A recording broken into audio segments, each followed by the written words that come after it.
3:10 in the morning, August 21st, 1942. The thin strip of sand at Alligator Creek, Guadalcanal. About 200 Japanese soldiers run across the beach in the moonlight toward Marine posts. In the dark, American machine gunners keep an eye on the enemy as they get closer. 20 yards, 15 yards, and 10 yards. Close enough to see the faces. So close you can hear them breathe. Close enough for the Japanese to throw bombs. Every instinct tells you to shoot. Engage at maximum range is what every guidebook states. Every veteran understands that you should never don't let the adversary get this close. But the Marines won't shoot tonight. Major General Vandegrift has turned this conflict into a math problem. So tonight they're breaking every rule of defensive warfare. Pre-registered artillery coordinates, interlocking fields of fire, and 37mm canister rounds, each containing 122 steel balls inside that look like gigantic shotgun shells. The Japanese think they can take over another American position since they have better morale and tactics at night. They don't have any. They had no idea they're about to walk onto the most well-planned killing field in Marine Corps history. Letting your enemy approach too close isn't always a mistake. It can be a trap. Colonel Kona Ichiki stood on the deck of the destroyer Kagaro as it sailed through the dark waters approaching Guadalcanal. His mind was full of what Japanese officers had started calling victory, fever. Since Pearl Harbor, the Imperial Army had been filled with an intoxicating belief that American troops would fall apart under determined attack, exactly like Chinese soldiers had done on a dozen battlefields. Ichiki had the burden of lost grandeur on his shoulders. His regiment was supposed to take Midway, which would have given Japan a boost in the Pacific. Instead, the operation had been called off, and his soldiers were anxious for a big win that would prove once and for all that the Japanese were better. The reports from the intelligence agencies had been good. Aerial reconnaissance on the 12th of August showed that not much was happening around the American perimeter at Henderson Field. When Ichiki's troops got close to Tew Point on August 18th, 25 miles east of the Marines' positions, his radio operators confidently reported back. No touch with the enemy. Everything is going as planned. Higher headquarters thought that there were about 3,000 American soldiers on Guadalcanal, but they were spread out and disheartened after landing quickly. It looked like the math was easy. Ichiki was in charge of 9117 Special Soldiers from the 28th Infantry Regiment. A quick raid at night would overpower any small group of Americans that were remained to protect their valuable airport. Ichi didn't realize that Major General Alexander Vandegrift was in charge of almost 11,000 Marines on the island as his soldiers marched along the beach road toward Henderson Field. More importantly, Vandegrift had spent the last 2 weeks changing the way the US military thought about defense in ways that would have seemed inconceivable to officers who had been taught in classic Marine tactics. Marine Corps manuals stressed aggressive Vandegrift was putting into action something new, defensive warfare as precise engineering. The change had started with a study of the land. Vandegrift looked at the ways to go to Henderson Field as a civil engineer instead of a regular military commander. The rainforest naturally funneled any approach from the east toward a single crossing point, the mouth of Alligator Creek. At low tide, the only viable ford was a tiny sand spit. In the north, the ocean didn't hide anything. To the south, thick forest made it almost hard for large units to move. That sand spit would have to be crossed by any substantial onslaught from the east. Lieutenant Colonel Edwin Pollock, who was in charge of the 2nd Battalion of the 1st Marines, had trouble with Vandegrift's idea for a defense at first. Marine doctrine stressed fire and movement, active patrolling, and meeting the adversary as far forward as feasible. Vandegrift's idea, on the other hand, called for something that felt almost passive, letting the opponent to get close enough to throw grenades before firing. The mental stress on each Marine would be huge. Every instinct would tell you to shoot at targets from as far away as possible, not wait until Japanese soldiers were close enough to see their faces. But as Pollock visited the defensive positions every day, examining fields of fire and weapon placement, it became evident how precise Vandegrift's idea was. This was hardly a passive defense. It was a war of numbers. Water-cooled M197A1 Browning machine guns set up in overlapping zones of fire. Each crew learned how to hold their area as weapons from the next area filled up the gaps. The 11th Marines had preset mortar concentrations and artillery fires, and they used coordinates calculated by daylight so that personnel could dial in accurate fires even when it was dark. And most importantly, 37mm M3 anti-tank weapons with M2 canister rounds in them. Each shell was filled with 122 steel balls that would convert the small sand spit into a deadly funnel. The level of discipline needed was unheard of. Marine machine gunners were used to shooting at targets that were 400 to 600 yards away when they could. Vandegries's plan was to wait until Japanese troops were within 30 yards before firing, close enough that single enemy soldiers could toss grenades against Marine positions, so close that the mental stress would try each man's nerves. But at that distance, the 37mm canister bullets would act like huge shotgun blasts. Each shell can take out more than one attackers at the same time. Private First Class Franks Pomeroy, who was in charge of one of the water-cooled Brownings along the creek line, had been trying to figure out how to fit this new theory with everything he had learned about marine warfare in the days leading up to today. The M1917A1 could fire between 450 and 600 rounds per minute in cycles. Its water jacket kept the barrel from getting too hot, which was a problem for air-cooled weapons during long firefights. But striking at such close range meant knowing that some enemy soldiers would get to Marine positions before they were killed. The plan needed complete faith in the exactness of overlapping fires and the stopping capability of canister bullets. Company G of the 1st Marines was set up as the mobile reserve, ready to strike any Japanese breakthrough before it could be strengthened. This was probably the hardest role for Vandegries to play mentally in his defensive plan. Company G would have to wait in reserve while other Marines got to fire their weapons positions, hoping that the killing zone would work as planned and that they would be able to launch swift counterattacks if any Japanese soldiers got through the line. As August 20th evolved into August 21st, reports from coastwatchers verified that a large Japanese force was marching west along the coastal route. The Marines, who were getting ready to fight near Alligator Creek, had no idea that they were about to take part in a tactical experiment that would change how the US military defends itself the rest of the Pacific War.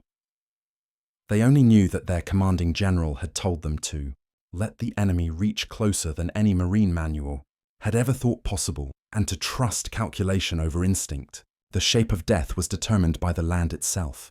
Lieutenant Colonel Pollock had spent a lot of time researching the area where Alligator Creek met the sea. He knew that the first step in successful defensive engineering was to read the land like a blueprint.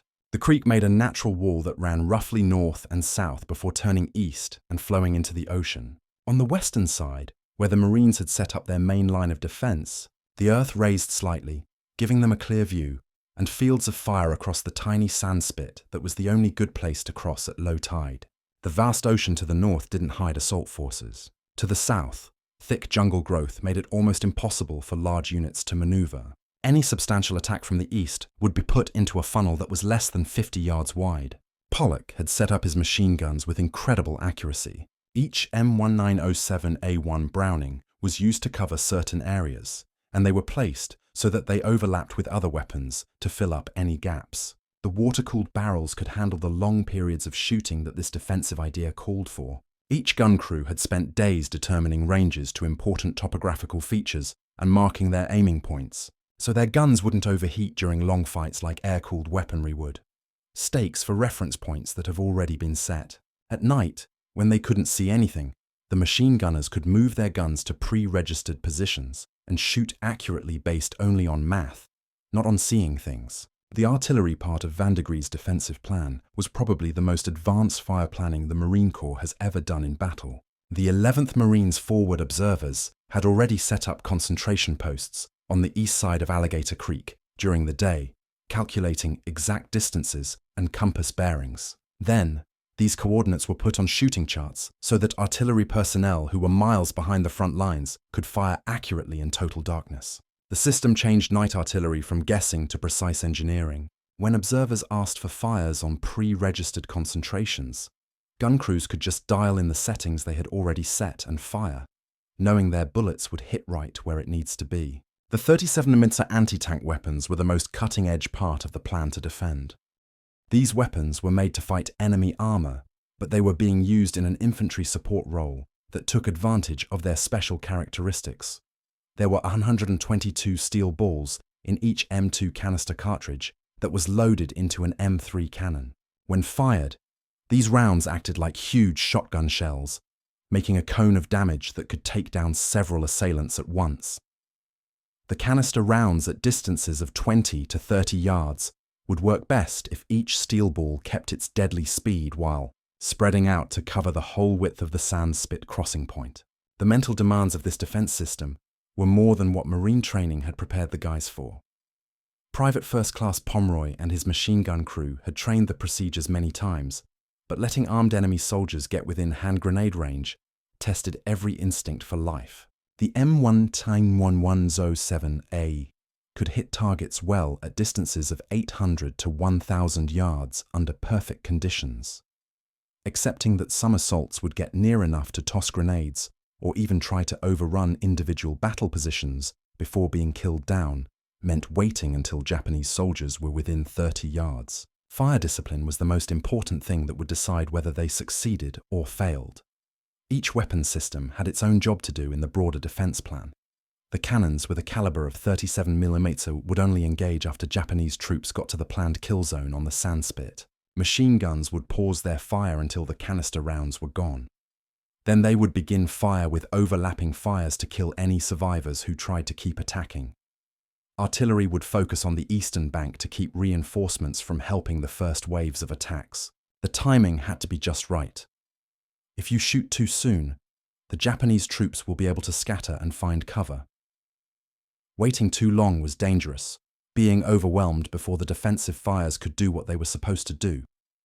Company G, which was in charge of the immediate counterattack, was the last piece of Vandegries's defense puzzle. If Japanese forces were able to break through the main line despite the focused firepower, Company G would quickly conduct counterattacks to get the location back before the enemy could consolidate their gains.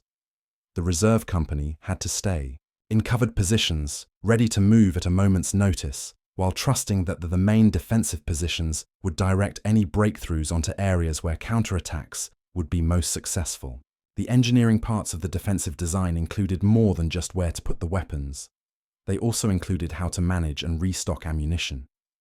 Each machine gun station had enough ammo to keep fighting for a long time, but the crews had been told to fire in short bursts instead of lengthy streams. The barrels that cooled the water could handle longer firing, yet it was still very important to save ammo. Artillery crews had already placed extra rounds at their gun sights and set up firing procedures that told each pre-registered concentration how many rounds to fire. The 37mm cannons could only carry a small amount of canister ammunition, so picking targets and timing were very important. As night fell on August 20th, the Marines who were getting ready to test a defensive idea at Alligator Creek knew they were about to do so. Put Marine Corps tactics' basic ideas to the test. Vandegries's idea would only work if everyone was disciplined and followed the calculations exactly. Each Marine had to have faith that his part in the bigger geometric pattern would help make a defensive system that would turn close-range combat into a math problem. It was a lot of mental stress, but the engineering was perfect. At 20 yards, math and combat were about to meet. At 3:10 a.m. on August 21st, the sound of splashing water echoed over the small sand spit as about 200 Japanese forces started their attack across the entrance of Alligator Creek. Private First Class Pomeroy put his eye to the back sight of his M19117A1 Browning and watched dark shapes come out of the jungle and start to move over the moonlit beach. The water-cooled machine gun was loaded and ready to go. Its traverse and elevation mechanisms were set to cover the area of fire that had been chosen.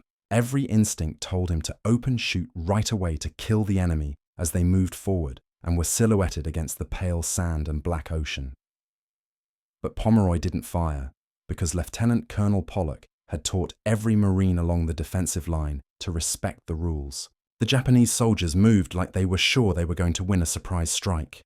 Their voices resonated over the little body of water as officers murmured orders and enlisted men tried to stay in line while going over the creek mouth's rough bottom. Some others tripped in the deeper channels, and their gear made a lot of noise when they got back on their feet. Others went more fluidly, showing that they had done similar things in China before, where they had always been able to get through Chinese defenses. The Japanese soldiers who were moving forward had no idea they were entering into a carefully planned death zone. Each step took them closer to the Marines' defensive scheme's mathematical center, where fields of fire would overlap, come together in the best way possible. 25 yards from the western bank, 20 yards, and 15 yards. The Japanese assault force's front lines were now near enough for each Marine to see faces in the moonlight, close enough to hear the men breathing who thought they were going to take over. Another American position, since they were better at fighting at night and had more spirit. Lieutenant Colonel Pollock gave the command at 10 yards that would put to the test months of planning and preparation. Shoot. The word carried on the defense line in a controlled cry that set off the Marine Corps' most powerful burst of weaponry ever at such close range. The 37mm M3 guns fired first. Their canister rounds exploded across the narrow sand spit like huge shotgun blasts.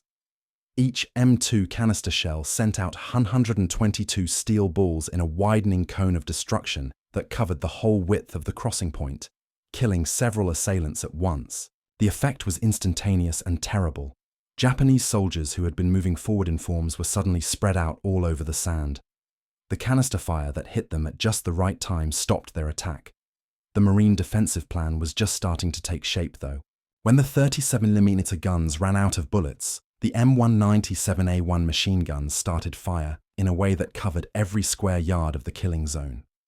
Pomeroy pulled the trigger and felt the water-cooled gun's familiar vibration as it cycled at a steady pace of 450 rounds per minute. The gun's traversing system, which let him sweep his allocated area while staff from other areas filled in the gaps. The Japanese attack started with the ordered confidence of expert infantry using a tried-and-true strategy, but it quickly turned into chaos when the American defensive rounds hit their targets with mathematical accuracy. Soldiers who had survived the first canister rounds were trapped in overlapping machine gun fires that left no room to move, no safe ways to get to the eastern bank, and no way to get back. The most painful ways were showing how perfect Vandegri's defensive scheme was. Still, even this concentrated gunfire couldn't stop every soldier who was attacking. Some Japanese soldiers, motivated by training and desperation, kept moving through the defensive fires and made it to the west bank of Alligator Creek. Some of them were able to break through individual Marine battle positions, making minor holes in the defensive line with their bayonets and grenades. For a time, the defensive's perfect math. The plan seemed to be in danger because of the unexpected factors of individual bravery and chance survival. Vandegrift and Pollock had planned for this very situation. Company G, which was held in reserve behind the main defensive line, was told to attack right away. The reserve Marines moved quickly and efficiently, and their advance was protected by ongoing machine gun fire that kept the Japanese from solidifying their meager gains. The counterattack was quick and clear, getting rid of the few Japanese soldiers who had made it to the western bank before they could have a good foothold, or let reinforcements waiting on the eastern side of the stream know they had won. The arithmetic behind defensive warfare was working in real time, but the fighting wasn't done yet. As Company G fixed the main defensive line, Japanese mortars and 70mm infantry guns on the east bank started firing at the Marine positions from a distance. The enemy commanders knew that their first attack had failed badly and were trying to stop the American defensive fires long enough to plan a second attack. The raid had gone horribly wrong, and they were trying to put out the American defense flames long enough to plan a second attack. Mortar shells hit the Marine combat positions, and their explosions lit up the battlefield in quick bursts that showed how many Japanese soldiers had died on the sandspit. The incoming indirect fire taxed the nerves of individual Marines who had to stay in their positions while mortar fragments whistled overhead and 70mm shells hit their defenses line. Pomeroy bent over his machine gun and kept looking for signs of a new attack in his area, trying to ignore the explosions that appeared to get closer with each shot. The water jacket on his M19117A1 had gotten hot from firing for a long time, but the cooling mechanism was working flawlessly, so he could keep firing accurately without the barrel overheating difficulties that air-cooled guns had. The first part of the Battle of Alligator Creek showed how deadly effective Vandegri's defensive engineering worked, but all sides knew that the Knights were still fighting. The Japanese still dominated the eastern bank of the creek, and their indirect fires showed that they were getting ready for more attacks. The Marines had shown that their defensive strategy worked up close, but the real test of math-based combat against traditional offensive methods was still to come. The second Japanese attack started with the careful planning of the leaders they thought they had learned from their first failure. Another group of about 150 men, about the size of a company, came to the same small sandpit where their friends had been killed less than an hour before. But instead of admitting that their tactics were fundamentally flawed, the Japanese officers decided that they had lost because they didn't have enough men and weren't working together well enough. They moved with increased determination, sure that a bigger force moving in a better shape would break through the American defenses, places only by attacking them with a lot of force. Private First Class Pomeroy watched the latest attack unfold via his machine gun sight. He saw how the Japanese soldiers carefully stepped over the bodies of their fallen comrades who were lying on the sand. The enemy formation was more organized than the first wave, with leaders keeping greater control and men moving forward in more straight lines. But from his spot behind the M9917A1, Pomeroy knew something the Japanese attackers didn't. They were on foot, entering a killing zone that had been improved and polished by the last fight. The crews of the 37mm guns had put new canister rounds in their guns. Artillery observers had certified that their pre-registered concentrations were still correct. The machine gun operators had changed their aiming stakes depending on what they had learnt from the initial attack. Lieutenant Colonel Pollock ordered the second wave to fire again when it reached the identical mathematical center point that had caused the first massacre. But this time, the defense fires did considerably more damage. The 37mm canister rounds hit the densest area of the enemy formation exactly, creating interlocking cones of destruction that covered the whole width of the sandspit. Steel balls that kept their deadly speed at close range killed a lot of the Japanese soldiers who had moved up in such a precise formation. The people who lived through the canister fire were soon hit by machine guns, whose crews had spent the between attacks. They worked on improving their target acquisition and fire dispersion skills. The most severe part of Vandegri's defensive idea was its mathematical accuracy. With each engagement, the system got better. The marine gunners were getting better at coordinating their fires, closing the slight gaps in timing, delays that let a few Japanese soldiers get to the western bank during the first attack. The kill zone was getting more and more accurate, with each test going from theoretical engineering to a professional execution of defensive warfare that didn't allow for individual heroics or tactical creativity to go around. As daylight drew near, Japanese leaders made a last-ditch effort to save their attack by using a flanking maneuver that showed both tactical creativity and a deep misunderstanding of their situation. Instead of continuing to attack the well-held Sandspit crossing, they told their soldiers to move north along the beach and try to wait for the marine left flank to pass through the surf beyond the breakers. The idea demonstrated that the person had a lot of tactical skill. The attacking army would be able to get past the concentrated defense fires that had been so deadly at the stream mouth by going through chest-deep water. But the Japanese's attempt to flank merely showed how well Vandegri had planned for every potential way the enemy could attack. The Marines at the northern end of their defensive line had a clear view, and fields of fire that reached far into the surf zone. Japanese soldiers were having a hard time in chest-deep water with their guns held above their heads to keep them dry. This made them easy targets for machine gunners, who could hit them at the ranges where the M197A1s were most accurate. The troops that were attacking moved slowly through the waves, unable to seek cover or return fire while keeping their balance against the waves. Artillery concentrations that had been set up ahead of time for this very purpose, at 400 hours, and again at 5:15, the Japanese troops started to lose hope. The exploding shells made geysers of water and sand that made things even more chaotic for the guys who were already having trouble keeping their formation in the waves. Machine gun fire from many places hit the exposed flanking force, killing soldiers who had no protection save for the water that slowed them down and made them better targets. The flanking attempt might have worked against a defensive line that was set up in a normal way, became another example of how precise geometry may cancel out new tactical ideas. Major General Vandegrift gave the command for the last part of his defense plan to start when it was fully light outside.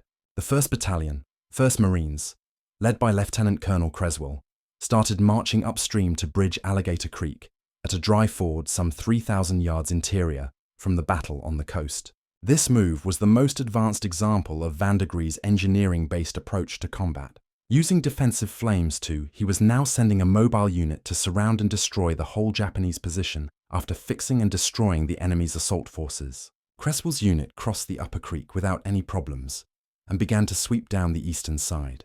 Their advance was timed with artillery fire that kept Japanese troops from setting up new defensive positions or making a smooth retreat. The enclosing force advanced with careful precision, and the same pre-registered artillery protected their advance.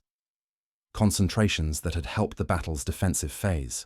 The Marines turned toward the beach some 3,000 yards inland, trapping the remaining Japanese troops in a pocket that was collapsing and had no way out save via the same killing zone that had previously killed so many. The last step in Vandergram Riff's combined arms approach was the arrival of Marine tanks crossing the sandbar during the day.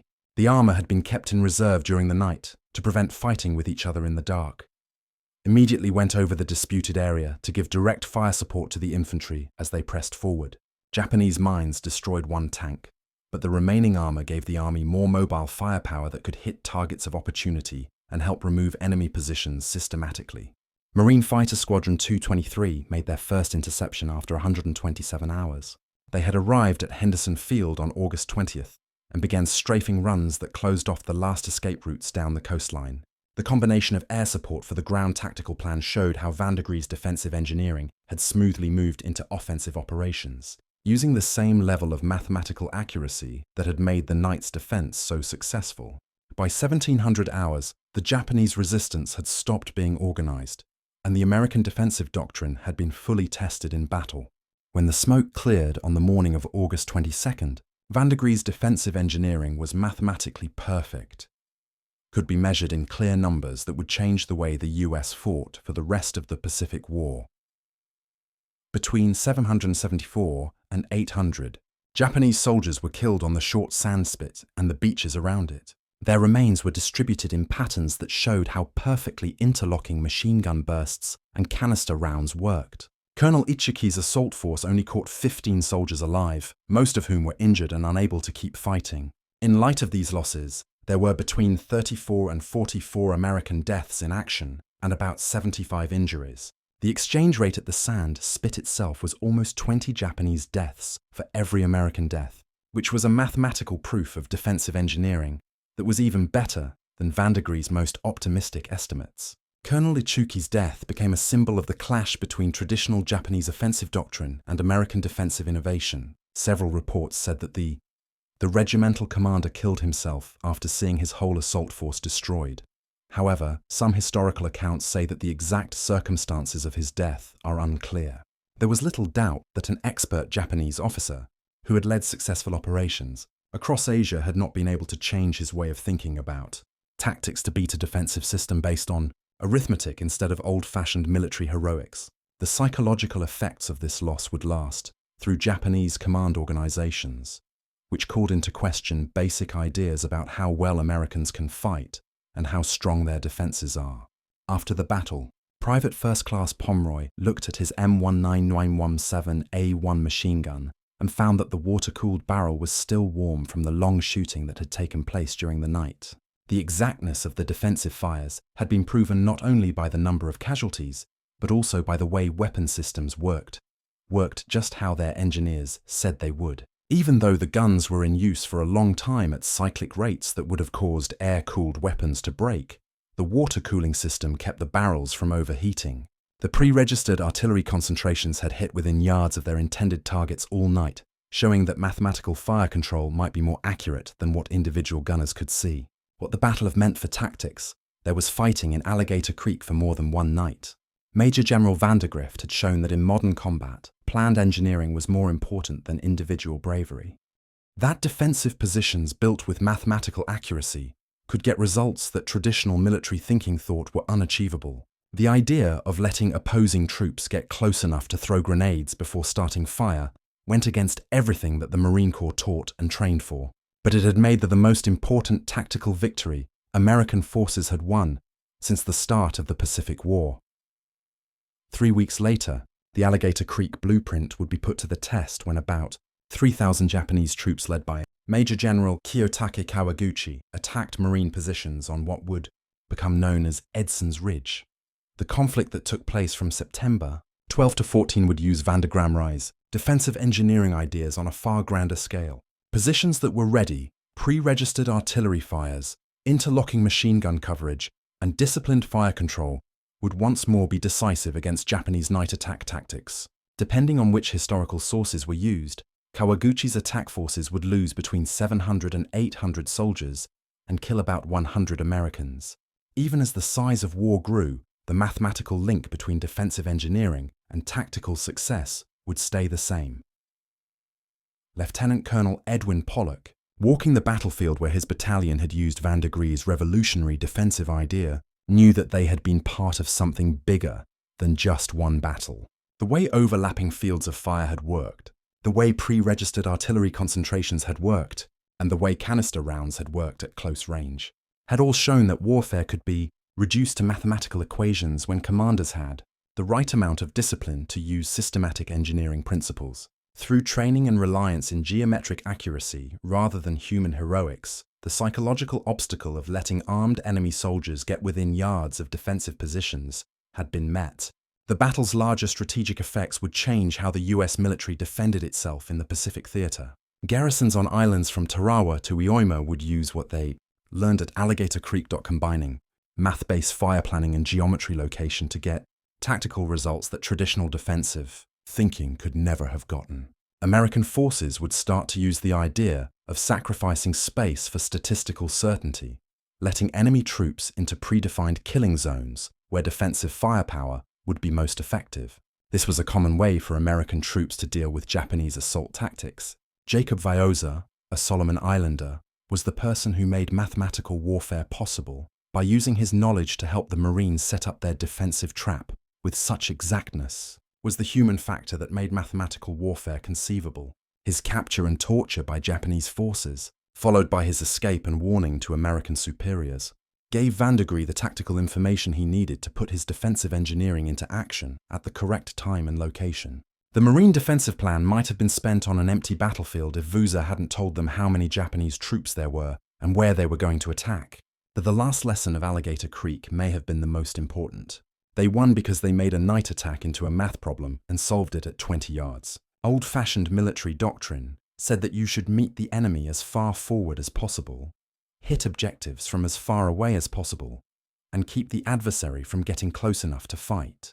Vandegree's groundbreaking method broke every rule of traditional defense doctrine on purpose, utilizing arithmetic to change close-range fighting from a measure of individual bravery to a planned equation where tactical victory was ensured by geometric location and synchronized fires. The era of defensive engineering had commenced, fundamentally transforming infantry battle for the duration of the